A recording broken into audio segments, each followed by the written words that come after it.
Hello, everyone, and welcome to the KeenGamer podcast. I'm your host, Mark Callahan, and we got a spooky episode for you guys today. And I'm so happy because we get to introduce a brand new panelist to our episode. Please welcome Alex Munster. And I just butchered your last name. My bad, Alex. All right. Moster? Mosier. Mosier. Alex Mosier, and I'm a new writer for Keen, and glad to be here and looking forward to talking about horror movies, one of my biggest passions. I am so excited to talk all things horror. Wish Jessica Ord was on the podcast, but oh well. Got the bros here. And as Alex mentioned, we will be talking all things horror, specifically our favorite horror movie characters. And in touching with horror, we will be talking about the Silent Hill Transmission Showcase. But first, let's talk about the games we're playing right now. And for my game of the week, Alex, I don't know if you keep up the podcast at all, but I've been waiting and waiting for Gotham Knights. So and how is it so far? Because I've been on the fence about it. It is. If I'm not writing a review for KeenGamer, but right now I'm sitting at a 6.8 to a 7.5. Okay, so good, worth the try. Maybe wait for a sale.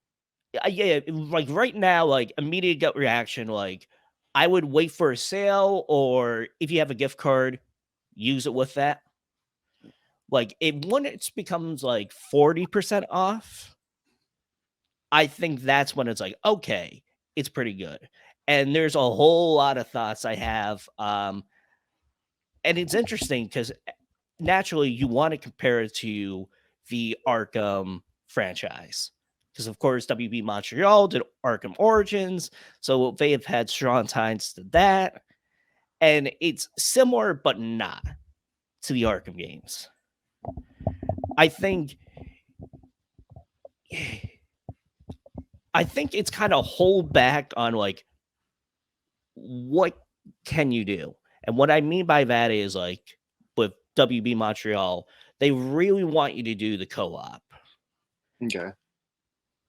And I have not tested out the co-op just yet, but from what I'm hearing, it is actually pretty good. But I feel like if this was just a single player experience, I feel like maybe we would have had that 60 frames per second.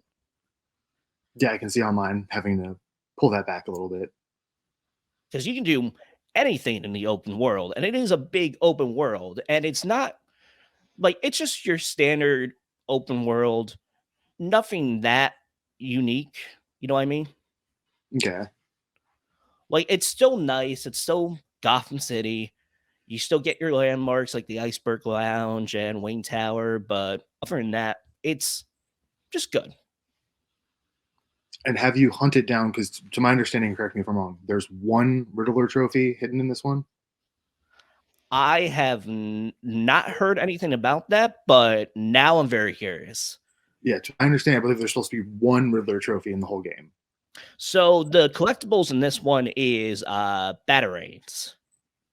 Okay, makes sense. Thematic.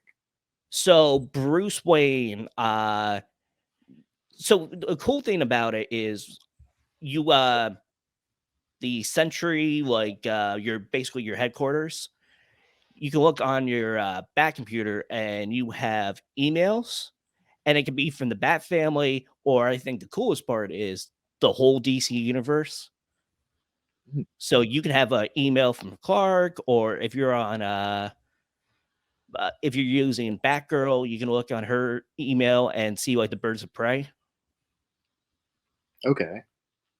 And so a lot of cool Easter eggs from that. And so they explain like, I'm sorry? Sorry, I was just going to ask if there were like story things hidden in there, or was it just Easter eggs?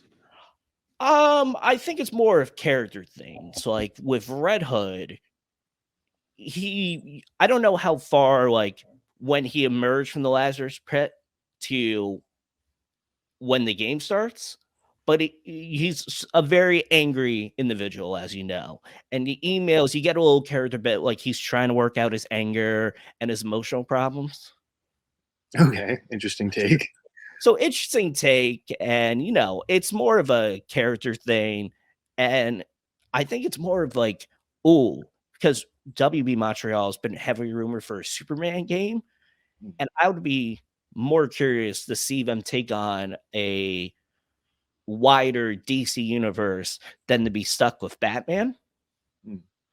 Or I should say, like, be in the shadow of Rocksteady and the Arkham franchise. That's a weird. So I think I might get a lot of hate for this one. Origins is my favorite Arkham game. So would you say I that's kind like it. It's a hot take, but I don't hate it. of, so one last question I have about it. I'm a sucker for teen melodramas. With Bruce Wayne kind of being removed, is there a bit of like the Bat family that remains sort of coming into their own, or do they already kind of know what they're doing and they're just picking up the mantle? No, they're trying to come into their own, and I think it's what's cool about it is, as far as I know, you can just play as one character throughout the whole game. It's not like, hey, this mission you have to be Barbara, or this mission you have to be Tim Drake. You can play the whole game as Nightwing, and there's like outfits in the game, and there's all these like different moments, like optional like character interactions that you can have Hmm. that really, like Red Hood is trying to work out his own trauma. Tim Drake basically just started as Robin. So he's kind of like, that one meme of Mr. Krabs and SpongeBob? He's looking all confused and it's all blurry. Yes. That is Tim Drake in this game. Okay. It is scary how well that put it in perspective. Yeah, that's. I relate to people via memes. Makes sense. But um, for a second, I thought you were going to say melodrama. Like, is there hints of Dick Grace and Barbara Gordon romance? And I'm like, I wish, because I ship them. I wasn't going to say it because that would get my hopes up. I was just going to keep that one buried down. No, but I will say, if you do want to buy at full price, if you're a big fan of the Bat family, Mhm. specifically those four, it has been such a joy to just go around the city and fight as them. I will Yeah. say, if you're going to play the game, unlock Knighthood as soon as you can. So, what Knighthood is, you have a whole series of challenges that you have to do. And it's a little confusing because the main requirement is to stop 10 uh, mediated crimes. So it's not like you see a bunch of game members and you beat them up and that counts as one. You have to get info from them until it adds up, and then you find out there's a bank robbery going on the other side of Gotham. So that counts as one, and you have to do 10 of them. And the reason why you have to do Knighthood is for more travel options. So you can actually like glide or teleport. Okay. So yeah, definitely high barrier to entry, but definitely worth it in the long run.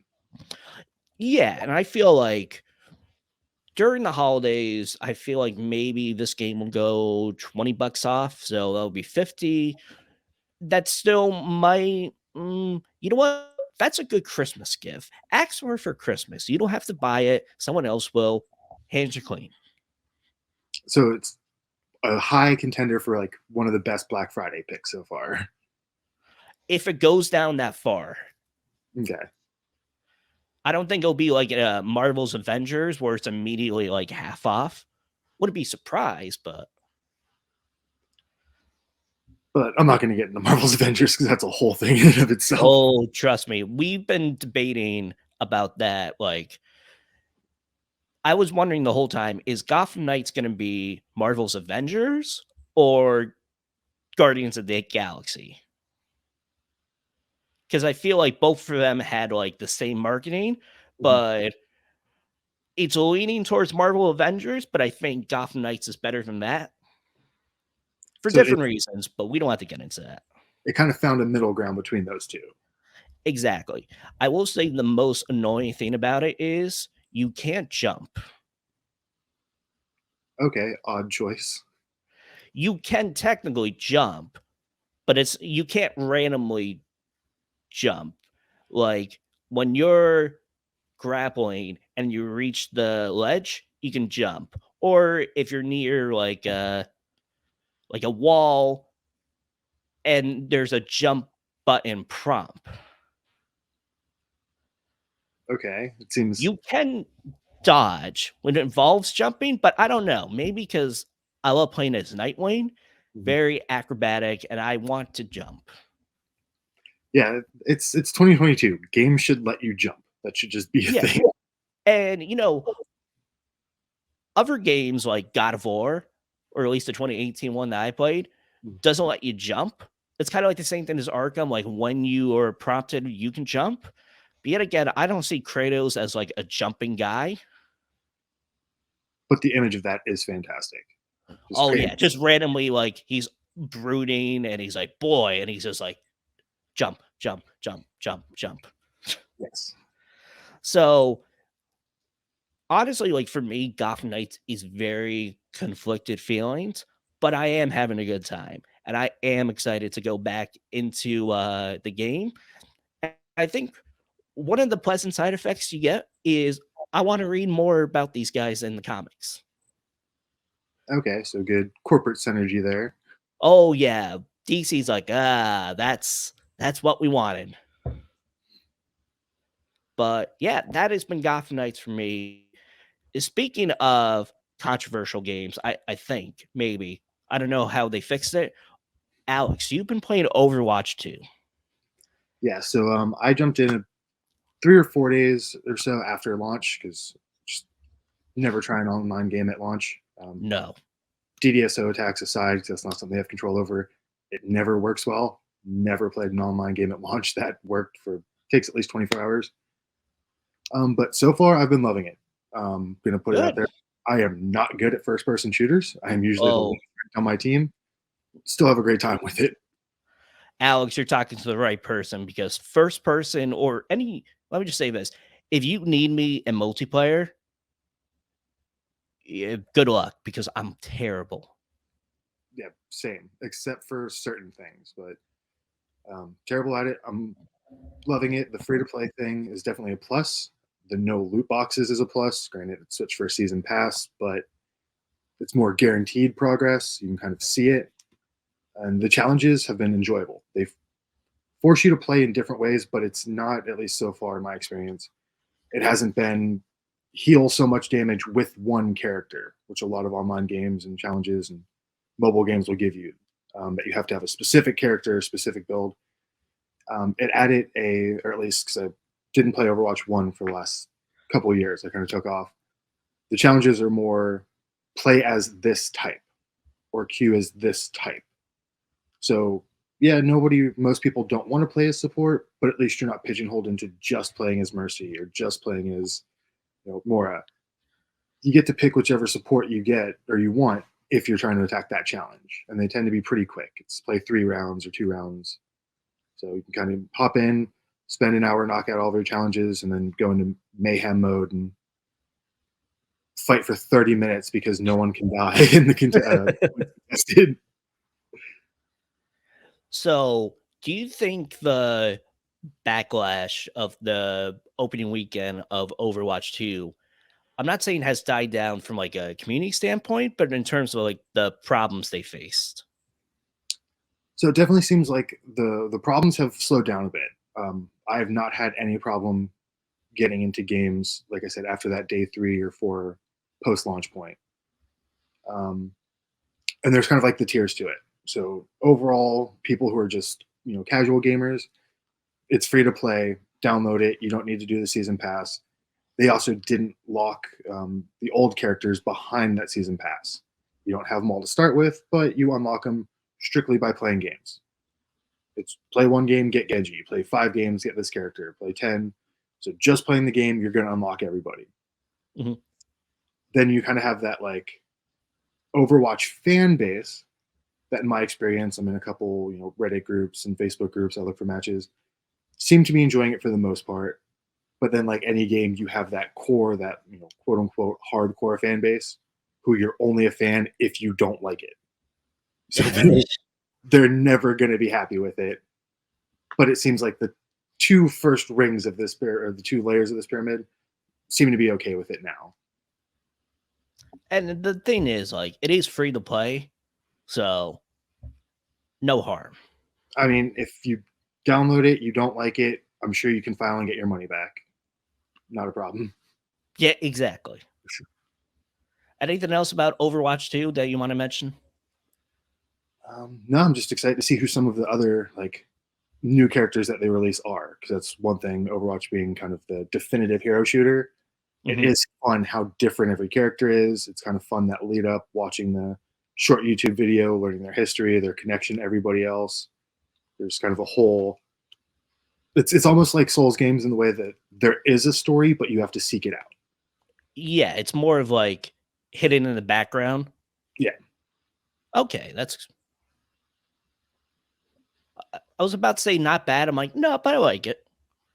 Yeah, so I, you don't have to get burdened down with the story if you don't care, but I enjoy taking that. Oh, they just announced a new character. Hop on YouTube, watch the 5 minute video, learn about them, and sometimes that makes me more excited to play that character. exactly. And speaking of multiplayer, you've been also playing Dead by Daylight. Wait, yep, Yeah. Daylight. I'm like, Deadlight? No. So yeah, that one that I'll talk about it this time, but that's kind of a consistent. That's every day I play at least a couple rounds for 5 years now or so since I got it. That's it's definitely one of those. Just it's an addictive game. It's got a steady loop. It seems kind of repetitive, but it's a loop that works. Fix the gen, open the gate, get out. If you're playing a survivor, but they one thing I do have to give them credit for, there was kind of a lull where characters were kind of boring. The last year and a half or so, the new killers and survivors they've been adding have added a lot of changes. So it's definitely been fresh to jump in on chapters again. And that is the thing of like me looking, me being on the outside looking in, because I've not played Dead by Daylight, but I really want to. And it is available on PlayStation Plus, so Mhm. I could, but it's basically all the like killers, like the Stranger Things tie in they had at one point. Did they do an Evil Dead? So you have Ash from Evil Dead. They didn't do any Deadites or anything, but the Stranger Things one, if you didn't get that already, you can't because they lost the license with Netflix. Which makes sense. Oh well. But um what do they have currently from like other IPs? Oh, you have Michael Myers and Laurie Strode. You have Freddy Krueger chapter. You have a Ghostface chapter. You have Ash from Evil Dead. There's a Saw chapter where you play the killer for that one is Amanda, Okay. introduced in Saw 1. What else? There's a Silent Hill chapter. If you've ever wanted to play as Pyramid Head or Cheryl, there's 2 Resident Evil chapters now. So Wesker and Nemesis are in there as killers. You have Jill, Leon, I believe Claire, and Adawan, maybe. I can't remember the 2 newest survivors. There's a Ring chapter. It's pretty much anything that's not Friday the 13th has found its way in. um and again, knowing nothing about the game, is it already included in the game or is it paid DLC? So they're all paid DLC. It's a slightly complicated structure, I'll say. So there's the base game, but then with each new chapter release, after about a couple weeks to a month, they release a version of the game that comes with all the DLC so far. Or you can buy the individual chapters. And so that's just the license stuff. They also do original characters. But the original characters you can either buy, pay DLC, or those you can buy with credits you earn in game. So the credits you earn in game can be used for paid DLC or just the original stuff they have. So it's the original stuff that's also paid DLC. That's where it gets confusing because like they've released 15 plus killers and survivors who are original characters. They're not licensed from things like movies, other games. Those you can buy with the credits or real money. The licensed ones you can only buy with real money or an expanded version of the game. Gotcha. But hey, that's a cool reward for the game, even if it's original IP. Yeah, and some of those are some of the better killers, and they've definitely gotten creative because you get still backstories like the Trickster is a K-pop icon who murdered his band and has throwing knives and a baseball bat as his weapon. Alex, I want to end the podcast right now just to download the game and play that. That sounds amazing. Yeah, and then a quick side note: if you get into that one in the original characters, Dead by Daylight does have a dating sim on Steam Really? where you are trying to romance the killers from the game at a secluded beach resort. Have you played it? So I've not, but I've watched a few playthroughs, and it is just as ridiculous as it sounds. Congrats, Alex. You sold me on a game, even though it is free on PlayStation Plus. I could have got it anytime. But, good job. I try. I'll wait for my royalty check from behavior. So definitely, if you're a horror fan, would you recommend this?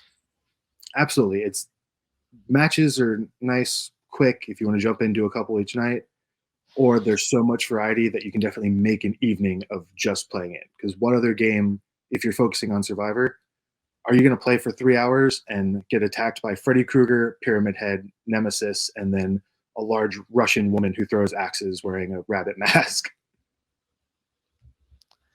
Fair enough. But that is all of the games that we've been playing this week. So let's move on to the news. And speaking of horror, again, big horror podcast today, we have finally Silent Hill news. I feel like we've been talking about on the podcast forever. Like, are we getting anything Silent Hill?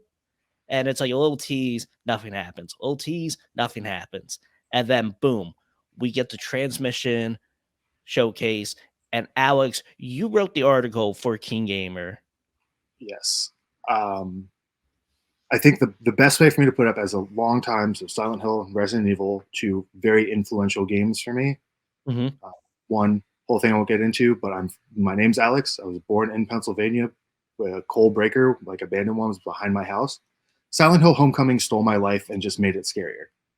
And then Resident Evil is the reason I became a biochemist. Like very influential games on my life. So when it stole your life, did it make it better or just scarier? Scarier. A lot scarier. I wouldn't say better in any way, but way too many like little things that line up. Right down to the jacket that Alex Shepard wears in the game. I have senior class photos wearing that jacket from 10 years before the game came out. Oh, like the like disclaimer they do at the end of credits, like anything in the game or movie or TV show is pure coincidental. Yeah. It's a lie, Alex. It's not real. I believed that disclaimer until I finished that game, and I was like, this is absolutely a lie, and somebody's been following me. I'm trying to think of a good movie comparison, but I can only think of a horrible movie, The Number 27. Number 23 with Jim Carrey? Oh, 23. See. What do you mean horrible? That's a great movie. Are you a defender? I'm a defender, and Ned the dog is one of the best dogs to ever appear on the screen. Whoa, but not one, not two, but 3 hot takes for your first podcast, Alex. Yep, I'm just. We the love comment it. sections are gonna hate me. Nah, we gotcha. But there's a lot to unpack about the Silent Hill transmission showcase. Let's talk about the big one, the Silent Hill 2 remake. And as you explained, you're a big Silent Hill fan. I have not played anything in that franchise, but again, outside looking in, I want to. And I feel like this remake is the perfect like jump in point. Yeah, so disclaimer, when he says that I'm a big Silent Hill fan, I will admit I teared up during this transmission because it has been 10 years since we've gotten a game, 8 years since PT, and in that 8 years, we've gotten a lot of big tease, big countdown, and then it ends up being a pachinko machine or something, or Silent Hill themed water from Konami that you can only get at gyms in Japan. So the Silent Hill 2 remake, what they focus kind of the bulk of the time on, I would assume that's going to be kind of the first thing to come out, drum up more attention for it. Seems like the perfect place to jump in. They're giving it, it looks like the Resident Evil 2 remake treatment. And one thing that they talked about and was kind of shown in the videos, Bloober team is doing their best to keep it true to the original, so veterans and fans will still enjoy it, but modernizing it. Because I will also admit, the original Silent Hill games are hard to go back to. The fixed camera alone is enough that like it's nostalgic, but we don't need it anymore. So, because I've been actually seeing like, granted, the internet's gonna internet, but a lot of like, I don't know, just some backlash around the Silent Hill 2 remake, and I'm like, really? Because it's Well, not again, something new. You know what I mean? it's again that, like I mentioned, that very core, quote, hardcore fan base that you can only be a fan if you don't like the thing. It's a very confusing group to follow. But it showed some clips of some of the most iconic scenes that I would say in horror game history. We're still getting the unveil of Red Pyramid thing or Pyramid Head in the same way, but better graphics. They took what was already iconic, and so far it looks like they cleaned it up, they added a little bit more, and they welcomed more people to the party. And the one thing, like, I'm really excited, not only because I'm like, oh, I get to play a Silent Hill game. It's like the promise of like, oh, we'll use like new technology and like innovation and all that. Mhm. Because this doesn't look like, definitely not a simple remastered. Yeah, and they even talked about it in the transmission where they've added to it. One thing that gives me a little bit of kind of hope or trust in them with it, they acknowledged that the game is a masterpiece for the time, and even the things that scared or had an impact on players back in the early 2000s, we're kind of desensitized to them now. Things are different. It's been over 20 years now, not even for when the game's coming out. Things have to be changed a little bit to still have that impact factor. And I've liked how they specified impact because it's not just scares. There's a lot more to the psychological horror of Silent Hill. Like, you're not supposed to like James Sunderland, so hopefully they kind of keep that going through as well. Is he more an, I don't want to say anti-hero? Is it more of like you hate to love him or love to hate him? It's more of a, for at least in my experience, it was one of the first sort of gaming experiences. And mind you, I was way too young when I played these games because I was playing when they were first coming out and I was like 11, 12 years old. But it was an interesting take of, at least in my opinion, you're playing the game from a non-hero perspective. When it comes to Okay. monsters versus James, there really isn't a hero. They're both just sort of there, and you're seeing it play out. Is it more of like James isn't good, but the monsters are just even worse. So it's like, lesser two evils. I wouldn't even say lesser of two evils because monsters, at least within the confines of Silent Hill 2, because it's James is like the main human there. Mhm. Monsters attacking humans, bad. What James has done in his life, also bad, but just through a different frame because it's not within Silent Hill. It's within the more quote unquote real world. Can you give me a non-spoiler description of what he's done? Or you just, I don't know if it's like a big plot point or you're something like, like ahead of time. So it's kind of a plot point, but what I'll say, I'll kind of do it not as cryptic as Silent Hill does, but so Red Pyramid or Pyramid Head or Red Pyramid thing is introduced in this game.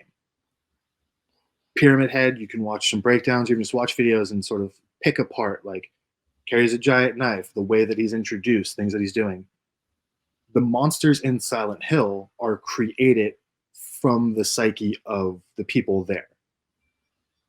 So Red Pyramid Head is an embodiment of James Sunderland's darker aspects. I gotcha. That's Yeah. pretty cool. Yeah, Silent Hill is definitely a crazy one. Like, I still remember the Vita game, which wasn't great, don't get me wrong, but Book of Memories, I believe. As you played the game, the way that your character responded to things changed how the monsters look to fit for like phobia types. So it changed the game to fit what scared you most. Whoa. Yeah, these games get a little trippy. Whew. Damn. So yeah, we are definitely excited for that Silent Hill 2 remake, especially like even for what they have for like the PlayStation 5. I'm always a sucker for like 3D audio and the haptic feedback and the DualSense. I don't know what consoles you have, Alex, but So I'm on a PlayStation 5 as my primary now, and that was woo, one thing that excited me most about the system, um, was the haptic feedback. I wanted that little bit. I was more excited for that than I was for graphical enhancements. Pretty thing looks pretty, I'm fine. But feeling, they always use the example of, a bow. Feeling that tension or feeling the controller kind of shake if you drive over gravel was more exciting to me than things looking pretty or running faster. 100% agree. Because when they do haptic feedback and that resistance well with the DualSense, oof, it's great. Yeah.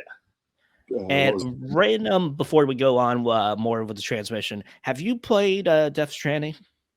Yes. Again, let's do fourth hot take. My favorite video game of all time. Alex, my gosh. I feel like I'm speaking of memes, like I'm the dog who's sitting in the kitchen with flames around him. Like, this is fine. Yeah, But the flames are all your hot takes. I love it. love everything about that game. All right. I definitely have to go back into that. Long story short, I downloaded because it was on PlayStation Plus. It's still on there. Um, it's one of those things like they lay a lot on you, and it is pretty cool. But unfortunately, I had to delete it for other games. I didn't get too far, so it's like, okay.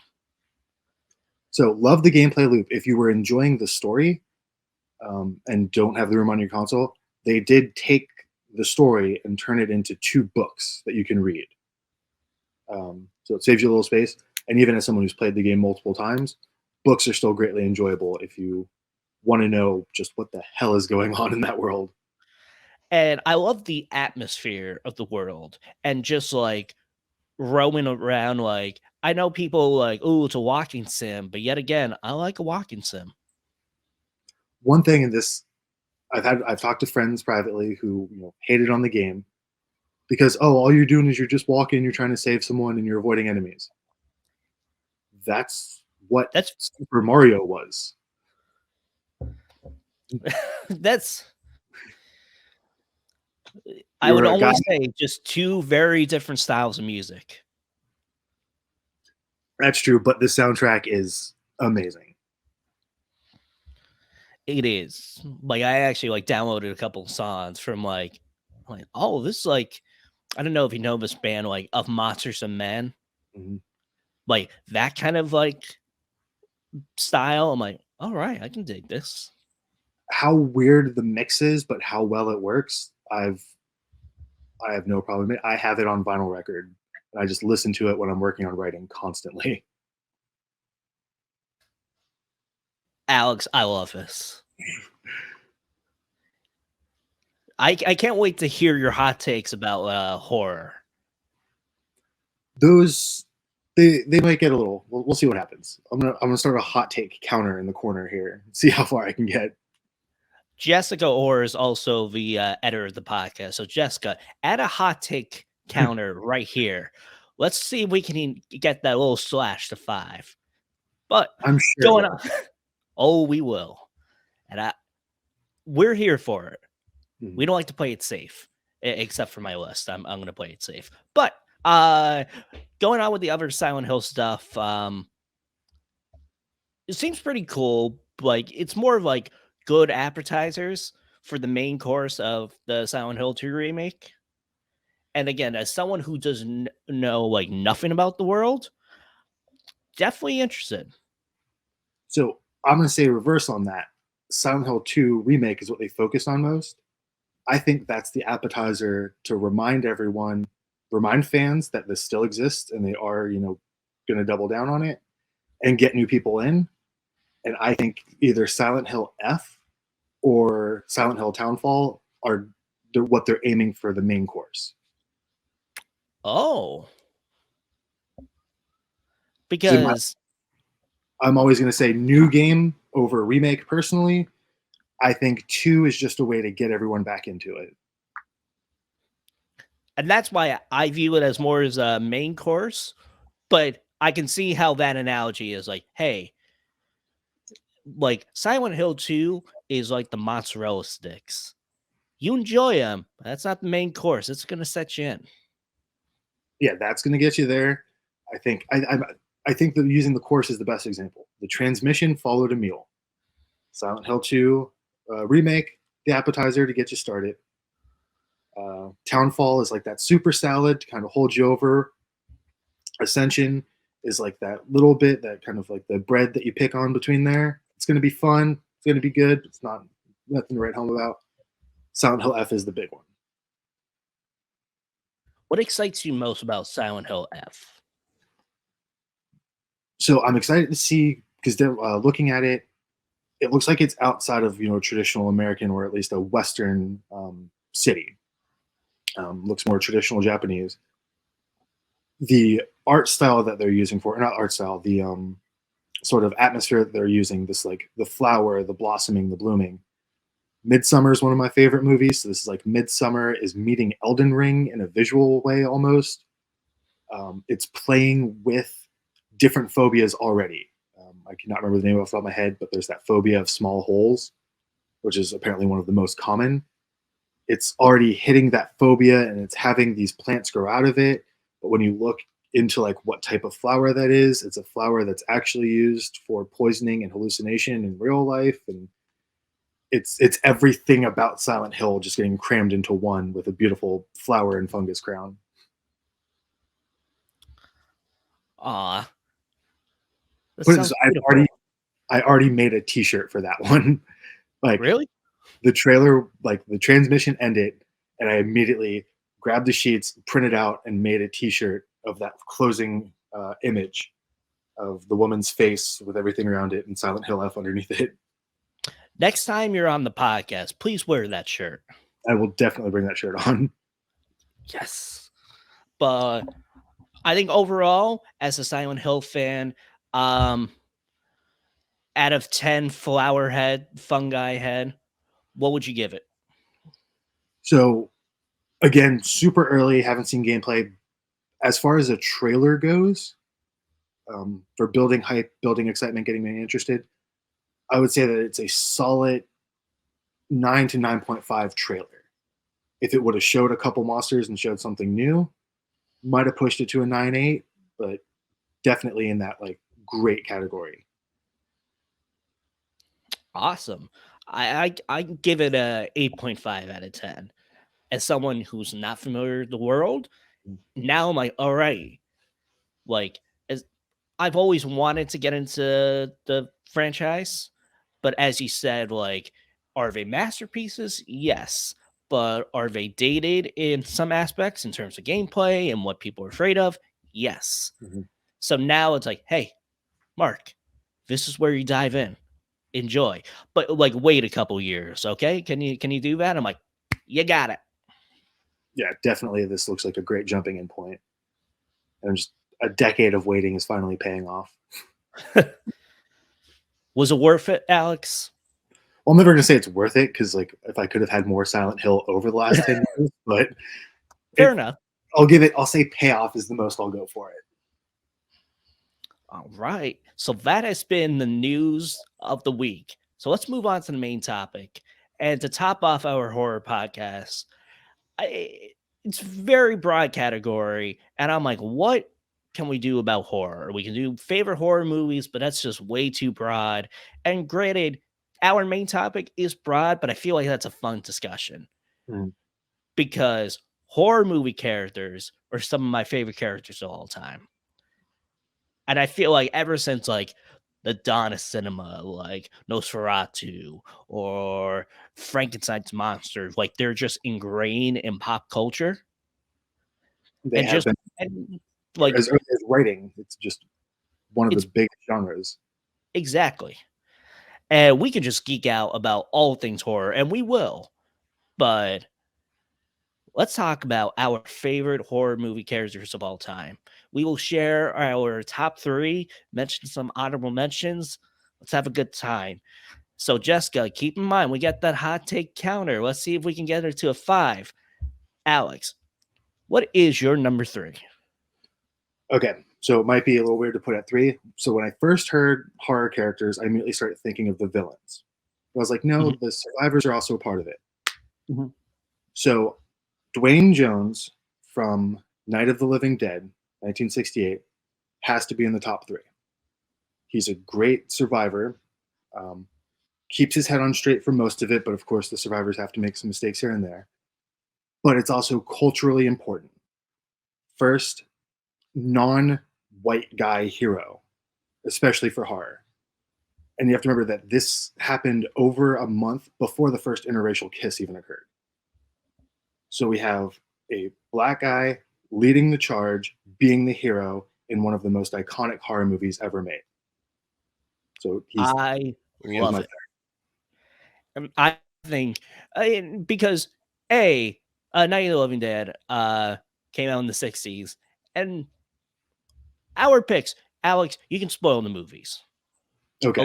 Unless you're talking about, I don't know, like Michael Myers, and you're going to talk about Halloween Ends, you know? So I will only spoil if the movie's at least 3 years old. Very fair. So, the ending, very tragic. Very tragic, but again, indicative of its time. I think Oh Night of yeah. Living, it's one of the most important examples of how horror, at least used to be, not as much lately, was one of the best conduits for social commentary. Doesn't get respected as much as it should for that, but horror movies have a lot to say about things going on in the world that are generally overlooked by audiences. Now, do you mean respected in terms of horror and social commentary, or specifically with the Night of the Living Dead? Just in general, like even broader than horror and social commentary, it's one genre that it's almost kind of pushed to the back burner. It has its own fan base, but you have best drama, you have best comedy slash musical, you have best animation. Correct me if I'm wrong. I don't think there's an Oscar for scariest movie moment or like Not these are, yet. but it's funny because historically, time after time, 6 or more of the highest grossing movies every year, like highest return, are horror.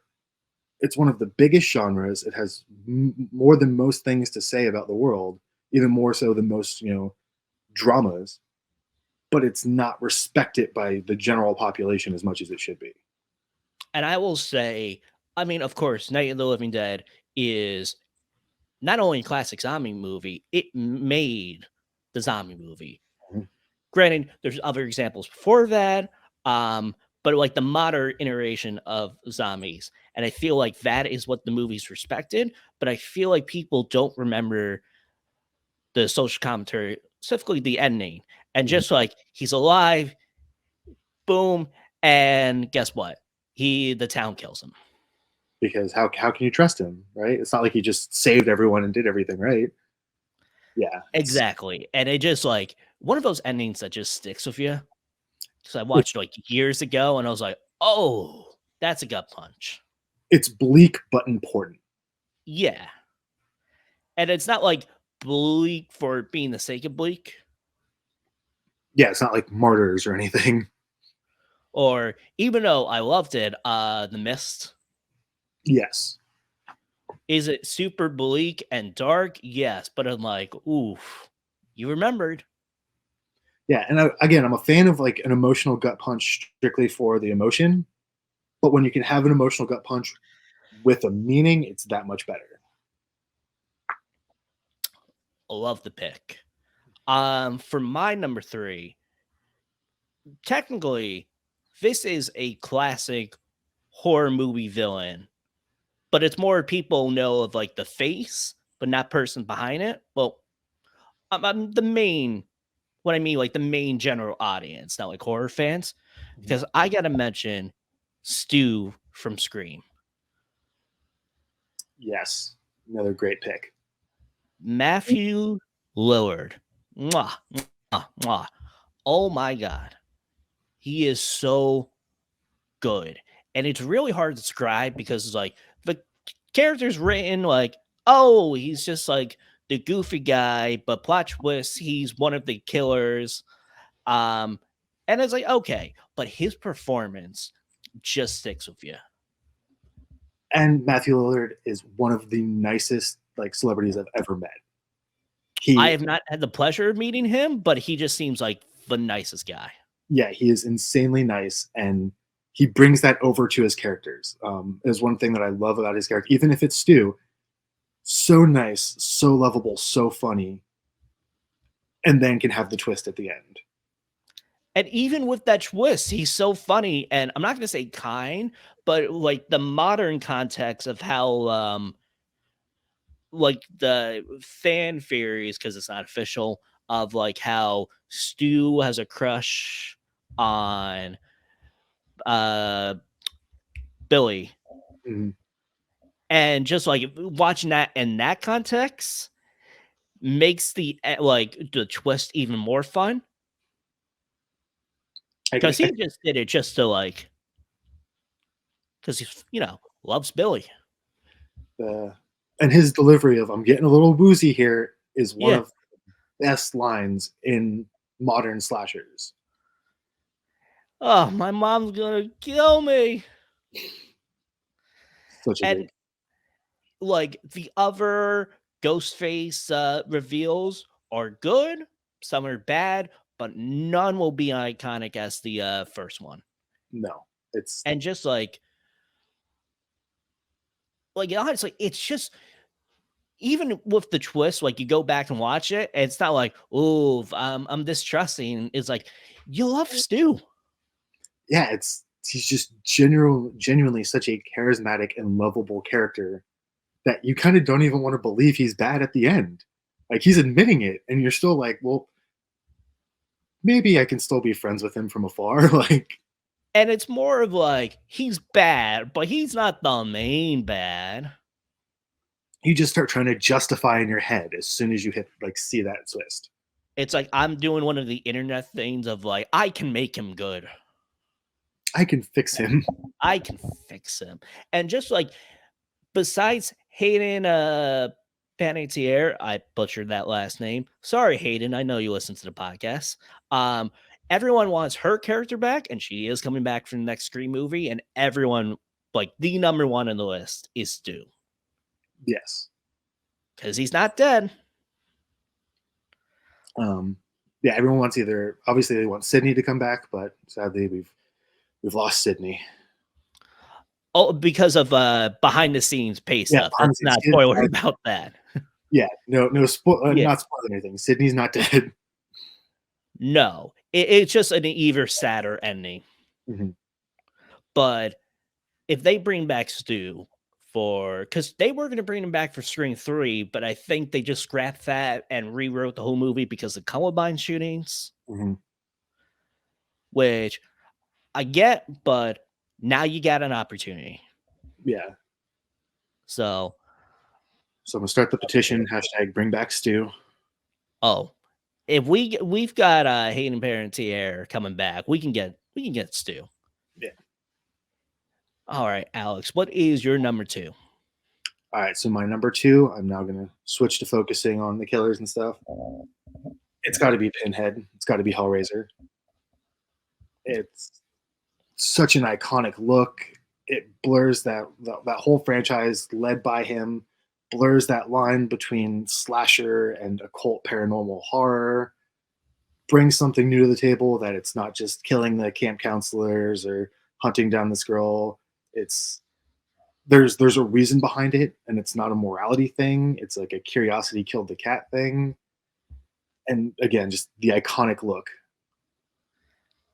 What can you say about Pinhead? Like, just if you had no knowledge of the Hellraiser franchise, you knew nothing about Pinhead, and it's like, this is the main villain, or at least like this is the face of, like, I don't want to say he's the main villain, but you know what I mean, right?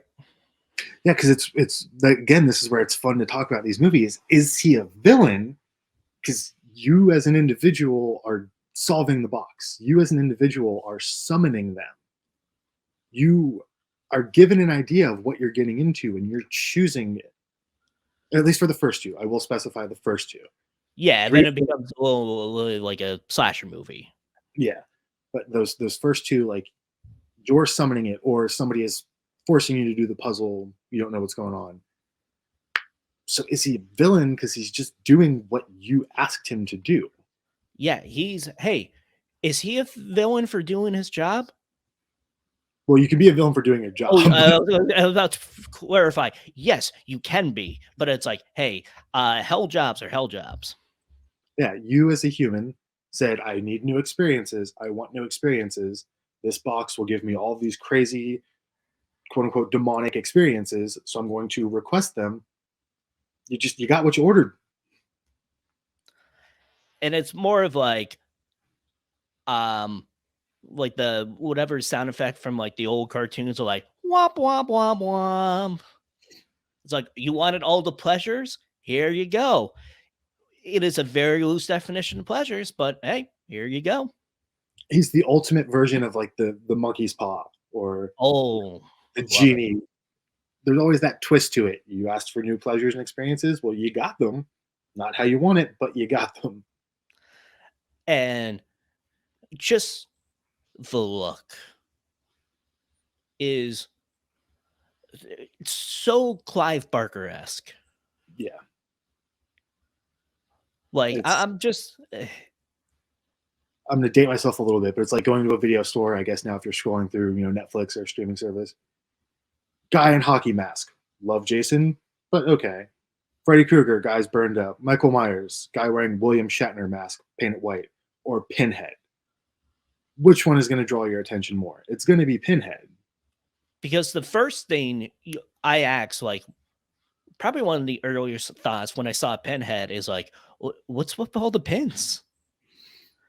Because at least you can draw from like, okay, Freddy Krueger, burn all everywhere.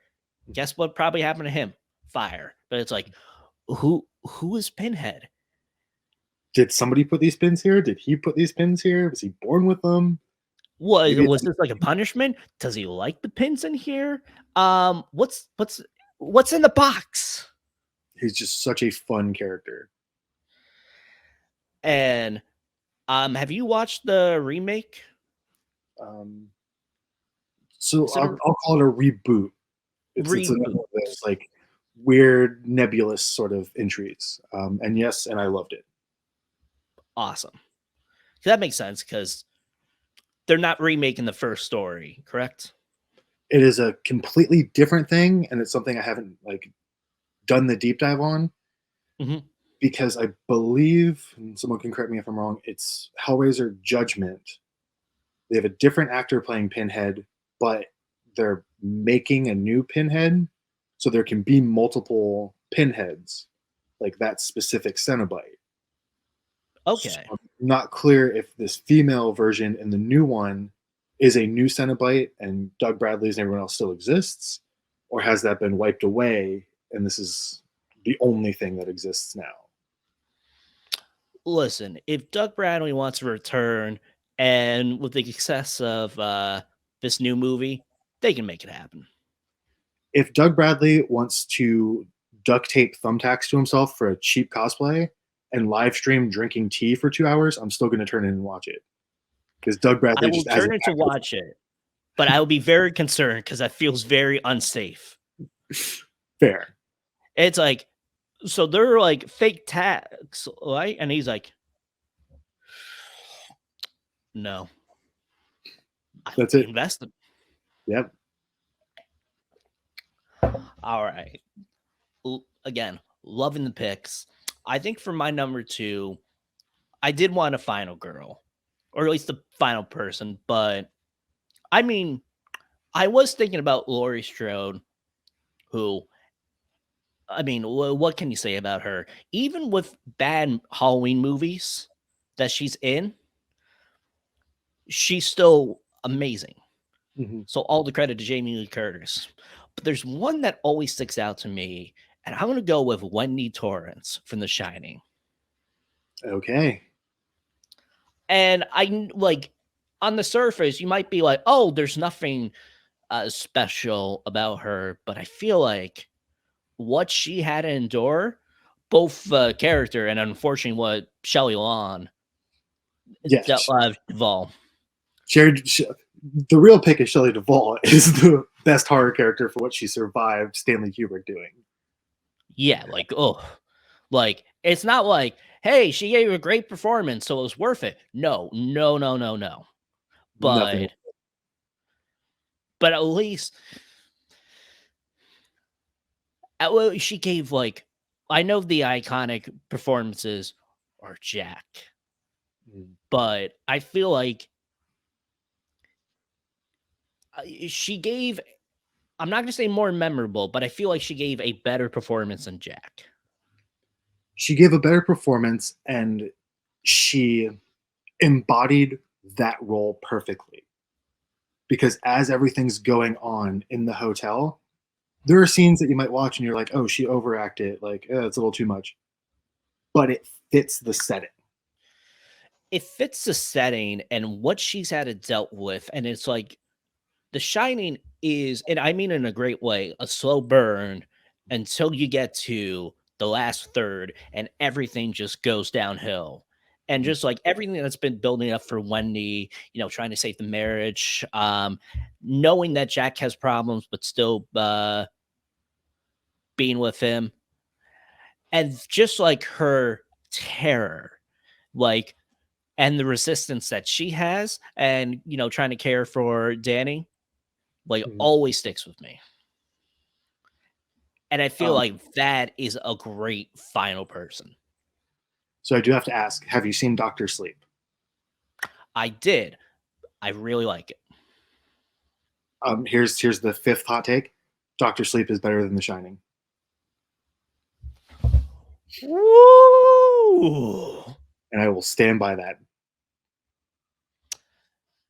Now, internet, let's put the pitchforks down. Let's just clarify this. Do you like The Shining? So I love The Shining. Love Doctor Sleep a little bit better. Okay. I think the most I think the hot take is like The Shining is garbage. So I wouldn't say it's not garbage. I still I love The Shining. I feel like that's a more hot take. I'm not saying that's your hot take. That's not. No. I'm not saying it's garbage. Some of the things, some of Stanley Kubrick's choices from the book, little odd, little different. There's a reason that Stephen King infamously hates that movie. So you have to separate them as two different things. Hence why Dr. Sleep, Mike Flanagan stuck to the book and they reshot certain flashback scenes rather than using the Stanley Kubricks. Because the books are sequels, the movies are not connected. Stephen King hates the Shining movie and won't do anything with it. And I mean, with Doctor Sleep, I feel like that is such an impossible task of like living up to the Shining. But I feel like, and we talked about it last week on the podcast, all things Mike Flanagan. Mike Flanagan does not miss for me. Okay. You could, of course, you could have, I don't know, opinions and hot takes, but did you at least like Midnight Mass? I'll say that I like Mike Flanagan's movies. Uh-oh. I was not expecting to get a sixth hot take this quickly. Oh. Alex, what do you have to share? His shows, I appreciate a slow burn. I enjoy a slow burn. My problem with his shows is that, and I've had this argument with people, like a lot of people, nothing relevant happens for 9/10 of it. And it's not even character development. The character starts out as a recovering alcoholic, and guess what? After 10 hours of the show, they're still having the same struggles. Nothing has changed. That's Stephen King. Stephen King, you get a lot of character growth and change. Using The Shining and Doctor Sleep as a perfect example. Shining is about Stephen King's alcoholism. Doctor Sleep is about his sobriety. The Mike Flanagan shows just, they don't go anywhere. They're amazing scenes. They're amazing. Like, the acting is phenomenal. But it's like a Kevin Smith movie. It's two people sitting there talking, but the conversation has a point. Mike Flanagan, you get these amazing dialogue and monologue that don't mean anything to the story, and nothing changes because of them. That might be the most hot take you had this episode. I Like, see. I'm not making these up for a hot take counter. I didn't go like, I didn't pitch this podcast with you. Be like, hey, Alex, I need all the hot takes. I need all the heat on you. But I just ended up making it happen, apparently. Hey, as long as your hot takes make sense, like, use an example as like The Shining. Like, hot take, The Shining is garbage. And it's like, why do you think it's garbage? Because the movie sucks. It's like, okay, why the movie sucks? Because it does. It's like, okay, that's not, you got to explain your hot takes. And do I agree with that hot take? No. But I can understand where you're coming from and respect it. Yeah, and I can see where people like Mike Flanagan's shows. Absolutely. They just don't work for me. I'm not saying like boycott him and no one should watch him. No. Like, yeah. If you like them, great. I won't. Yeah, not everything is made for everyone. His shows aren't made for me. But, Alex, we got a little too negative, and I feel like we should go into positive, and I feel like The Perfect Remedy is your number one best horror movie character. No pressure. A little pressure. Amanda from the Saw franchise. Love it. Love Amanda. Tell me why.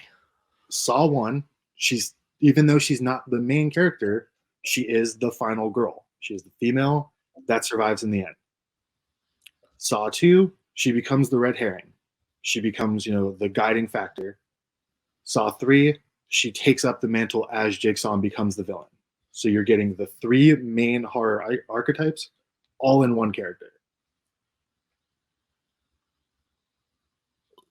I'm speechless in the best way possible, because I love that description. With the first Saw movie, I feel like she, yes, is the final girl, but I feel like even though she's in it for a couple of scenes, she has the most iconic scene, not just in the first movie, but just all of the Saw franchise. The reverse bear trap is the most iconic trap. That and the scene you get Billy on the tricycle. Yeah, no, like definitely more iconic scenes in it, but as far as the Saw traps, yeah, is the main one. The most iconic trap, and then what people think of is just like her strapped in the chair trying to get out.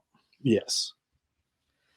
I love that. And I feel like some people say like that twist, not even twist, or like the character development of like 2 to 3 of like, man, she went too extreme. I mean, the whole movie is about going too extreme, or the whole franchise, but it fits. She survived the trap. She survived. She live or die. She made her choice. She found a new purpose in life, and because it worked for her, she then wanted to share it with other people. It's the most sick version of there's what's the phrase? There's no disciple like a convert. Somebody who's converted will preach whatever they were converted to more than somebody who was just born into it. Think of it like sports teams. Someone who grew up in a household of Philadelphia Eagles fans, they're going to wave the flags, they're going to enjoy it. Somebody who became one later in life, more likely to be that fanatic who has to shove it down your throat.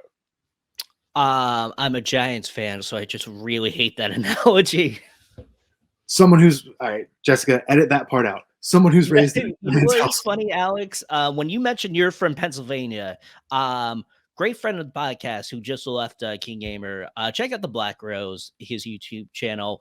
Nolan Rosenthal. He's a big Eagles fan, and we would always get into the podcast.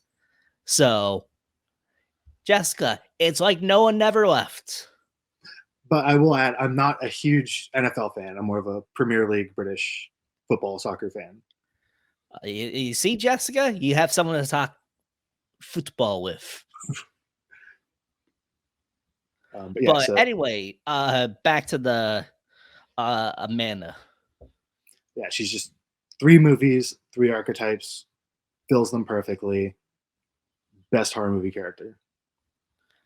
Now I'm just going back to the Eagles. I'm like, Amanda from Saw is the Jalen Hurts of this horror movie. So, with Amanda, would you? So, spoilers for Saw 3, she dies. Um, would you have want her to survive the third one and her to become like the main antagonist or at least a major character? Or are you satisfied with her dying at 3? So there's 2 different questions. Would I want her to survive? Yes, because we got what 10 of those movies, and they still have more of them coming out. And I think that she could have kept doing important things. Like it would have been fun to see her keep changing. But I think her end in Saw 3 was a satisfying end. So she changed, she fixed, but she didn't quite reach that end goal. She didn't quite hit the pinnacle. And it's more of like she learned the lesson, and then it's like, oh wait, actually no, you took all the wrong things from the lesson. Yeah. But as a whole, do you like the Saw franchise? I stand by it. I love the Saw movies, even though like they do start to taper off at the end. They're still fun. I don't rewatch the latter ones as much as the early ones, but I still enjoy them for what they are. That now I'm thinking that's actually a great horror movie podcast that we will just Jessica make a note in the future. Best horror movie franchises. A lot more than you think. But I will go to my number one favorite horror movie character. Give you a hint. He has a chainsaw. Alex, I think you know who it is. Part of me just wants to say something completely wrong now, just to ruin this moment. But so you're going Leatherface? Nope. Ash from the Evil Dead franchise. Okay. I was thinking you were going Leatherface, and we were going to talk. That I know. That's why I said it. Okay, nice pick.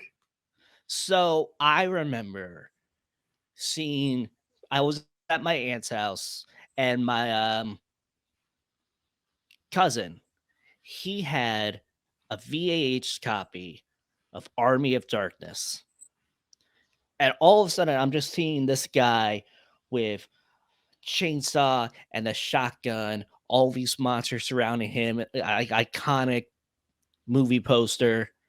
And I'm like, who is this guy? And I then the image always stuck with him. I didn't watch it at that point, but years later, I watched the Evil Dead franchise because I've heard so much good things about it. And of course, the first one is a classic. I think it still holds up. With you have to be reminded of like this was such an independent movie.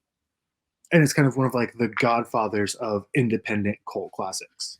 Exactly, and it's like if you're trying to hype up Ash, like the first Evil Dead, not so much because it's not like that classic Bruce Campbell take. Mhm. Evil Dead 2, on the other hand, oh, that's all the Bruce Campbell goodness. That's when he becomes Bruce Campbell. And I will say, what I thought, I'm like, this is the most badass hero of all time. And Ash is a badass, but he's also the biggest coward Mm-hmm. in horror movie franchise, and that's why I love him. Yeah, that's definitely a solid pick. One of my best friends, huge Bruce Campbell fan, is going to be excited to hear that is the option that you went with. I mean, Bruce Campbell. It's so amazing. I love the whole Evil Dead franchise. Even the remake, great one. Very underrated remake. Again, is it a remake? No, I mean, no, but I will say, did they want to remake Evil Dead? Yes, but now I feel like they turned it into a reboot, kind of like the Hellraiser with like the rush, like post credit of like you get to see Ash at the end. Mm-hmm. Do you know what I mean? So it was like I feel like in my heart it was supposed to be a remake, but they're like, never mind. Fair enough. But um, Ash versus Evil Dead, loved it. I wish it got more loved. I mean, we got great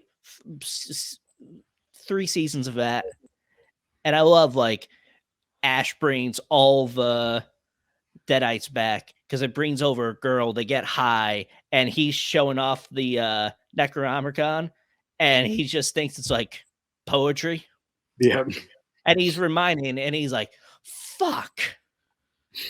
it is. It's goofy and scary at the same time. It is goofy, scary. It's strange. It's like it is like a Looney Tunes character brought to life.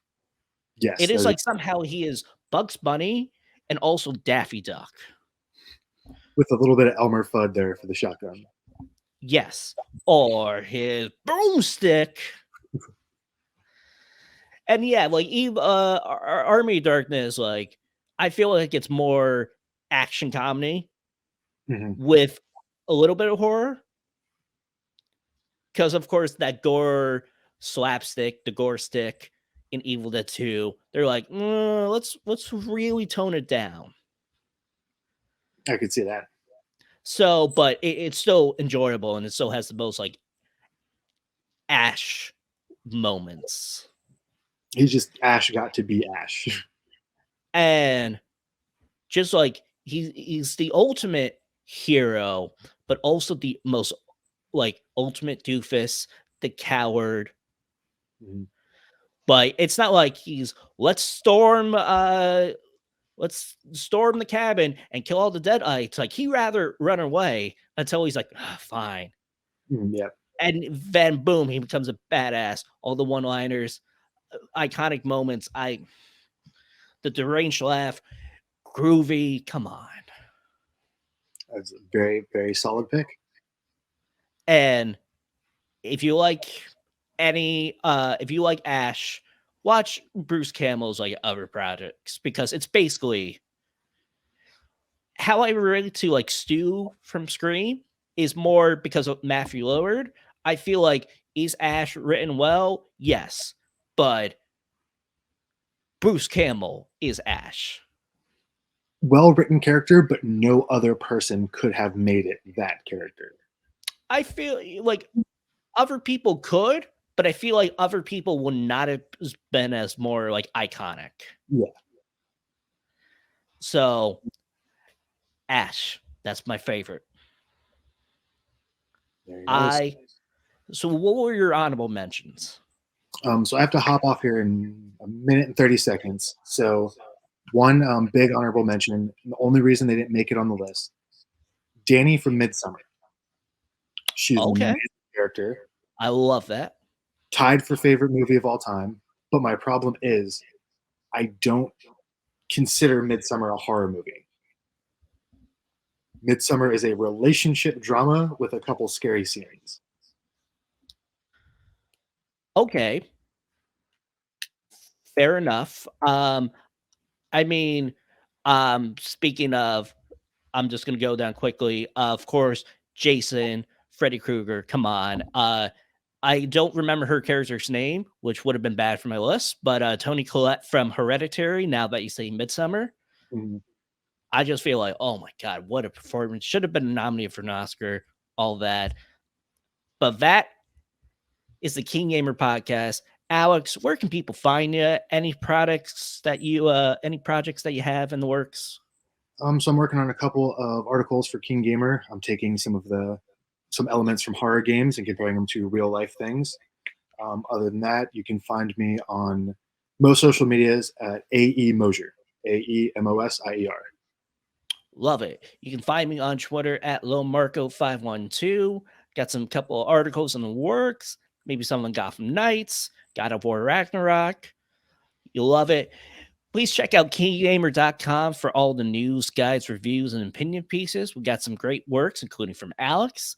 And also, please go on Spotify or Apple Podcasts, rate us 5 stars so we'll get a little bump in the charts so more lovely people like yourself can take a listen. This has been the King Gamer Podcast, and we hope you have a nice day.